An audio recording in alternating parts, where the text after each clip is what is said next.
રાજકોટ જિલ્લાના જેતપુરમાં દર વર્ષની જેમ આ વર્ષે પણ દિવાળી નિમિત્તે રોટરી ક્લબ દ્વારા આયોજિત દીપાવલી ફનફેર મેળામાં એક મોટી દુર્ઘટના સર્જાઈ હતી। બ્રેક ડાન્સ રાઈડ તૂટી પડતા દંપતી ગંભીર રીતે ઇજાગ્રસ્ત થયું છે। હવે સવાલ એ છે કે શું આવી જોખમી રાઇડ્સ માટે પૂરતી મંજૂરી લેવામાં આવી હતી કે નહીં અને સુરક્ષા ચકાસણી ક્યાં હતી। આ ઘટનાથી મેળામાં ગભરાટ ફેલાયો અને લોકો દોડધામમાં મેદાન છોડતા નજરે પડ્યા હતા। બંને ઇજાગ્રસ્તોને જેતપુર સિવિલ અને પછી જુનાગઢ રિફર કરવામાં આવ્યા છે। બંનેની હાલત ગંભીર હોવાનું તબીબો જણાવી રહ્યા છે। દંપતીના પરિવારજનોએ રાઇડ સંચાલકો સામે કડક કાર્યવાહી કરવાની માંગ કરી છે અને સવાલ એ છે કે શું રાઇડ શરૂ કરતા પહેલા તેની ટેકનિકલ ચકાસણી કરવામાં આવી હતી। શું વહીવટી તંત્રએ ફનફેર માટે જરૂરી સેફટી સર્ટિફિકેટ આપ્યું હતું। જો મંજૂરી વગર રાઇડ ચલાવવામાં આવી હોય તો એના માટે જવાબદાર કોણ। પોલીસ અને નગરપાલિકાએ ઘટના સ્થળની તપાસ શરૂ કરી છે, પરંતુ આ દુર્ઘટના ફરી એકવાર યાદ અપાવે છે કે મનોરંજનના નામે બેદરકારી કેટલી જોખમી સાબિત થઈ શકે છે। જે પ્રમાણે હવે રાજકોટના જેતપુર ખાતેનો આ જે મેળો હતો તે દર વર્ષે યોજાય છે અને આ વર્ષે પણ યોજાયો, જેમાં એક આ દુર્ઘટના ઘટી, જેમાં અનેક પ્રશ્નો પણ તંત્રને થઈ રહ્યા છે કે શું વહીવટી તંત્રએ ખરેખર આ સમગ્ર મામલે ધ્યાન આપ્યું હતું। શું સેફટી સર્ટિફિકેટ આપવામાં આવ્યું હતું અને આ જરૂરી સેફટી સર્ટિફિકેટ માટે પરવાનગી આપવામાં આવી હતી કે કેમ, તેને લઈને પણ અનેક પ્રશ્નો અહીં ઊભા થઈ રહ્યા છે।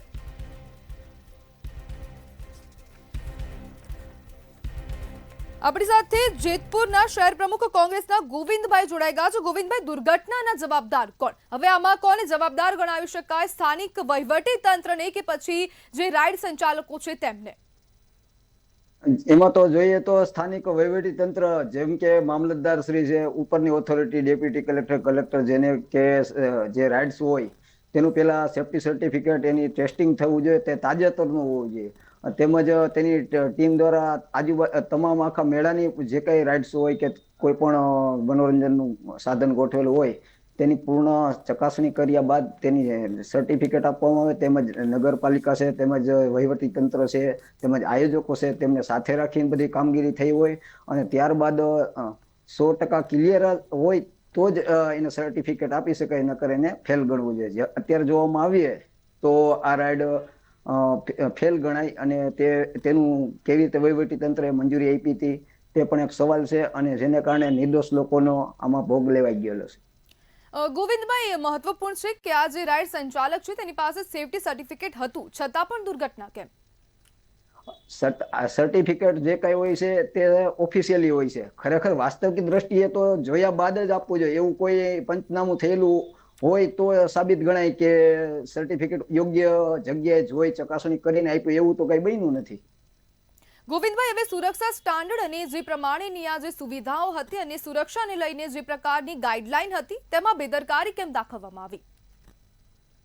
જ્યારે મંજૂરી આપવામાં આવતી છે ત્યારે ટર્મ્સ અને કન્ડિશન સ્પષ્ટ મામલતદાર શ્રી આપતા હોય છે, તેની અંદરમાં તેનું ચુસ્તપણે પાલન કરવાનું હોય છે। તેમ સરકારી વહીવટી તંત્રએ કરવાનું હોય છે, માથે દેખરેખ રાખવાની હોય છે, આયોજકોએ પણ રાખવાની હોય છે અને સંચાલકોએ તો ખાસ એની ઉપર ધ્યાન સમયે સમયે આપવાનું હોય છે કે કોઈ નટ બોલ કે કોઈ પણ ફોલ્ટ થવાનો હોય તો એને ખ્યાલ પડી જવો જોઈએ, માથે એના ઓબ્ઝર્વર રાખવાના હોય છે। આવું કોઈ પણ તમામની જોઈએ તો બેદરકારીથી આ કૃત્ય થયું છે અને જેને કારણે આ રાઇડ્સમાં દુર્ઘટના થઈ છે અને એના શું તેમજ એને વીમા પણ લેવાના હોય છે। ક્યારે કેવડી દુર્ઘટના થાય તેની કોઈ નક્કી થોડું હોય છે। ગોવિંદભાઈ, હવે જેમ આપે જણાવ્યું કે ઓબ્ઝર્વેશન કરવું જરૂરી હોય છે અને આ સ્થાનિક વહીવટી તંત્રની જવાબદારી હોય છે, છતાં પણ જવાબદારીમાં બેદરકારી સ્થાનિક વહીવટી તંત્ર કેમ દાખવી રહ્યું છે અને લોકોના જીવને જોખમમાં કેમ મૂકવામાં આવી રહ્યું છે? સ્થાનિક વહીવટી તંત્ર એટલે કે એને તો એમ છે કે કઈ બનવાનું જ નથી, એવી રીતે નોર્મલી લીધેલ છે, જેને કારણે આ પ્રશ્ન એકદમ મોટો થઈ ગયો છે। જી બિલકુલ ગોવિંદભાઈ, જોડાવા બદલ આપનો આભાર।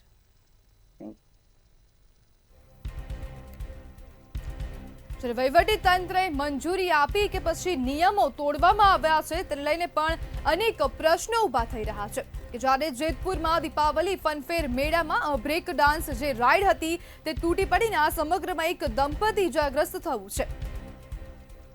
જ્યારે ચાલુ રાઇડ અચાનક ઊંધી થઈ જતા દંપતીને ગંભીર ઇજાઓ પહોંચી છે, જ્યારે તબીબોનું કહેવું છે કે આ બંને જે દંપતી છે તેમને ગંભીર ઇજાઓ પહોંચી અને હાલ તેમની જે તબિયત છે તે નાજુક છે।